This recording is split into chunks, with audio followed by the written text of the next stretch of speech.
गणेशाय नमः। सभी भक्तों को सादर प्रणाम।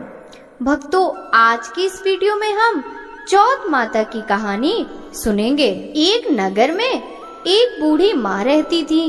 वह अपने बेटे की सलामती के लिए 12 महीनों की चौथ का व्रत करती थी। हर चौथ को पंसारी से थोड़ा सा गुड़ और घी लाकर 4 लड्डू बनाती, एक बेटे को देती, एक से पूजा करती, एक हथकार के लिए निकालती और एक चांद उगने पर खुद खा लेती थी। एक बार उसका बेटा ताई से मिलने गया। ताई ने सावन चौथ का व्रत रखा था। ताई से पूछा, माँ तो 12 चौथ करती है। ताई बोली, तेरी माँ तेरी कमाई से तरमाल खाने के लिए 12 चौथ करती है। तू परदेश जाए तो वह एक भी चौथ नहीं करेगी। लड़के को लगा ताई सच कह रही है। घर आकर माँ से कहा, माँ मैं परदेश जा रहा हूँ, यहाँ तुम मेरी कमाई खाने पीने में ही उड़ा देती है। माँ ने समझाकर रोकना चाहा, पर बेटा नहीं माना। माँ ने उसे साथ ले जाने के लिए चौथ माता के आंखें दिए और कहा, ये आंखें तेरे मदद करेंगी। वह आंखें लेकर रवाना हो गया। घूमते हुए एक नगर में पहुंचा। उसने देखा एक बूढ़ी माँ रोती जा रही थी और पुआ बनाते जा रही थी। उसने कारण पूछा। बूढ़ी माँ ने कहा, बेटा इस नगर की पहाड़ी पर एक दैत्य रहता है। पहले वह नगर में कई लोगों को खाने के लिए मार देता था। अब राजा हर घर से एक आदमी दैत्य के पास भेजता है और आज मेरे बेटे की बारी है, इसलिए रो रही हूँ और उसी के लिए पुए बना रही हूँ। वह बोला, तू पुए मुझे खिला दे, तेरे बेटे की जगह मैं चला जाता हूँ। बूढ़ी माँ ने खीर पुए उसे खिला दिए। खा पीकर वह सो गया। रात को राजा के सैनिक आए तो बूढ़ी माँ ने उसे भेज दिया। दैत्य के सामने पहुँचने पर उसने चौथ माता के आंखें दैत्य की तरफ फेंक कर कहा, हे चौथ माता, यदि मेरी माँ मेरी सलामती के लिए व्रत करती है तो दैत्य का सिर कटकर गिर जाए। तुरंत दैत्य का सिर कट गया। लड़का वापस आ गया। राजा ने उसे उपहार देकर विदा किया। चलते हुए एक दूसरे राजा के नगर में पहुंचा। इस राज्य में आवा तभी पकता था जब एक इंसान की बलि दी जाती थी। सिपाहियों ने उसे पकड़कर आवे में चुन दिया।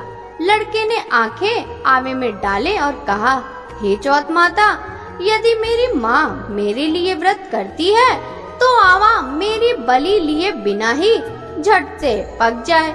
आवा तुरंत पक गया। आवे में से मिट्टी की जगह सोने चांदी के बर्तन निकले। लड़का अंदर से बोला, बर्तन धीरे धीरे निकालना, कहीं मुझे लग न जाए।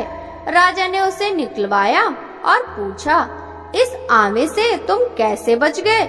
लड़के ने बताया, उसकी माँ चौथ माता का व्रत करती है, व्रत के कारण ही वह बच पाया। राजा को विश्वास नहीं हुआ। उसने एक चांदी की सुराही मंगवाई और कहा कि सुराही की नली से निकलकर दिखाओ, तभी मुझे विश्वास होगा। लड़के ने चौथ माता को याद करके आंखें सुराही में डाली और कहा, मैं भौरा बनूं, सुराही से निकलूं।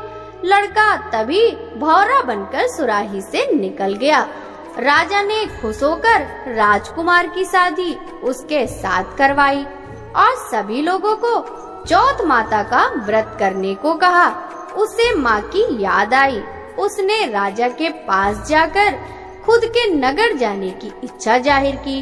राजा ने रथ, घोड़ा, हाथी और खूब सारा दान दहेज देकर उसे विदा किया। चौथ के दिन अपने नगर पहुंचा। वह अकेला पंसारी के यहाँ माँ का इंतजार करने लगा। सोचा, चौथ है तो माँ यहाँ जरूर आएगी। थोड़ी देर बाद लकड़ी टेकती हुई माँ आती दिखी।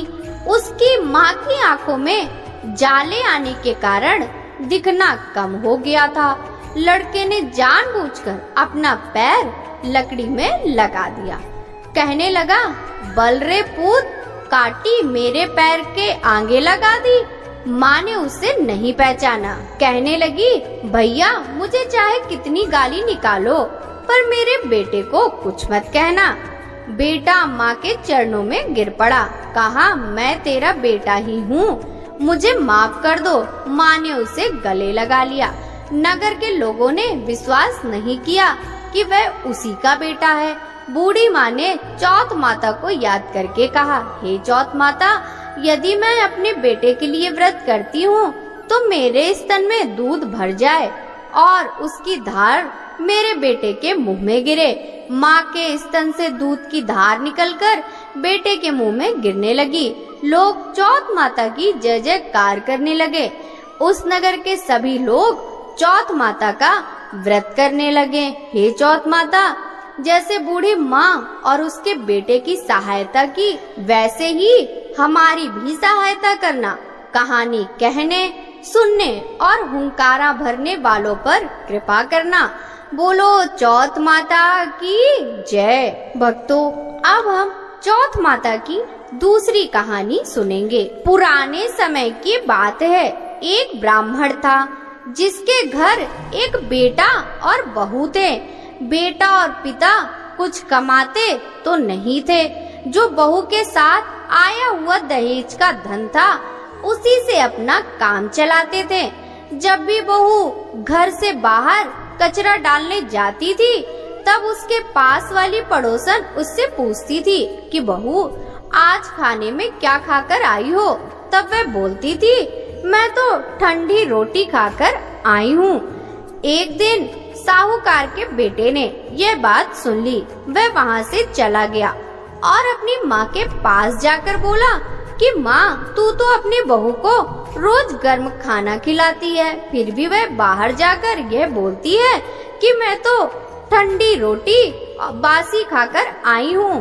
तब माँ ने कहा, बेटा, मैं तो चारों थालियों में बराबर गर्म खाना परोसती हूँ। यदि तुम्हें यकीन नहीं है तो तुम खुद ही देख लेना। वह अगले दिन तबीयत खराब होने का बहाना बनाकर कंबल ओढ़कर लेट गया। तब उसको यह देखकर आश्चर्य हुआ कि बहू ने तो गरम गरम खीर और खांड का भोजन किया, और बहू जब बाहर गई तो वह उसके पीछे पीछे जाने लगा। तब पड़ोसन के पूछने पर बहू ने वही बात दोहराई कि मैं तो बासी रोटी खाकर आई हूँ। उसका पति उससे पूछने लगा कि तू अभी अभी तो गर्मा गर्म खाना खाकर आई है और पड़ोसन से कह रही है मैं बासी ठंडी रोटी खाकर आई हूँ, तू झूठ क्यों बोल रही हो? तब उसकी विद्वान पत्नी ने कहा कि यह ना तो हमारे कमाए हुए पैसों की रोटी है और न ही तुम्हारे पिताजी के कमाए हुए पैसों की रोटी। यदि हम इसी तरह बैठे बैठे धन को खर्च करते रहें तो एक दिन कुएं की पानी की तरह समाप्त हो जाएगा। इसके बाद उसका पति कमाने के लिए विदेश चला गया। पीछे से उसकी पत्नी 12 महीने का चौथ व्रत करती थी। उसको विदेश में रहते हुए 12 वर्ष व्यतीत हो गए। तब चौथ माता और विंध्यायक जी महाराज ने सोचा इसको अब घर बुलाना चाहिए।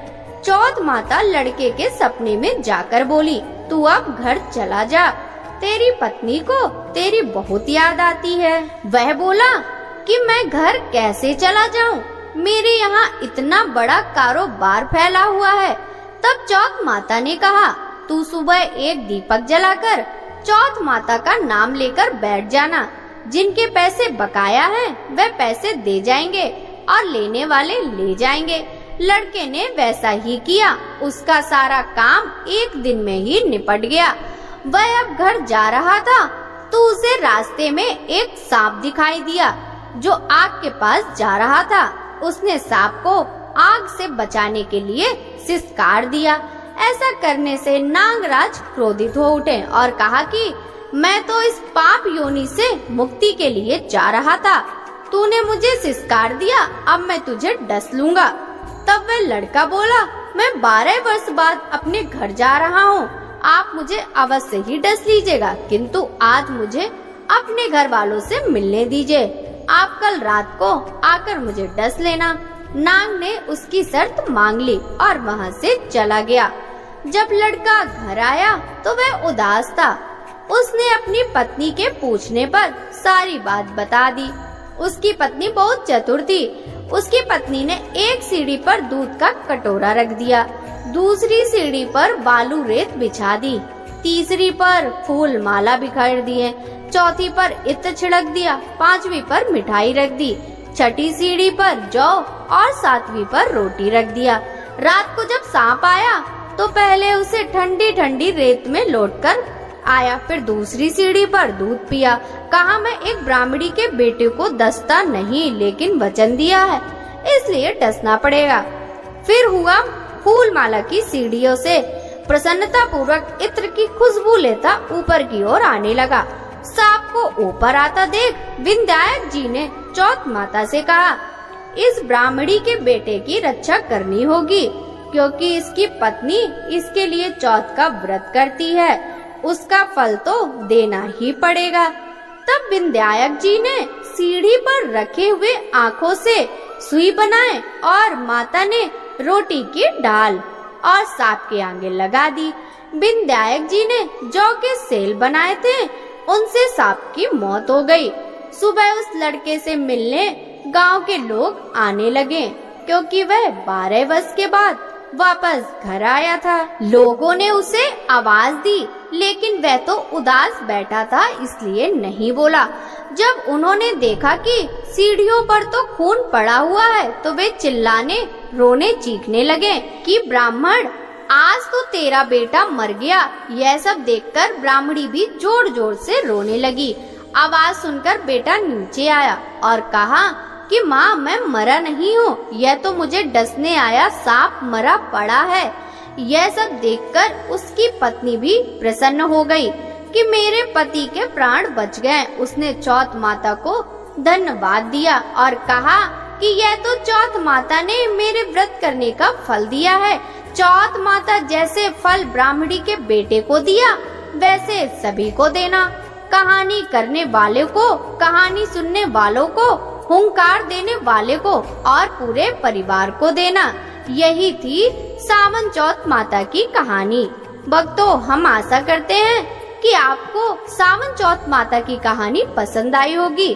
पसंद आए तो इस वीडियो को लाइक कर ज्यादा से ज्यादा भक्तों के साथ शेयर कीजिए, जिससे चौथ माता की कृपा सभी पर बनी रहे। आपसे मिलते हैं इसी तरह की कहानी के साथ अगली वीडियो में। सभी भक्तों को हरे कृष्णा, राधे राधे, हरि बोल।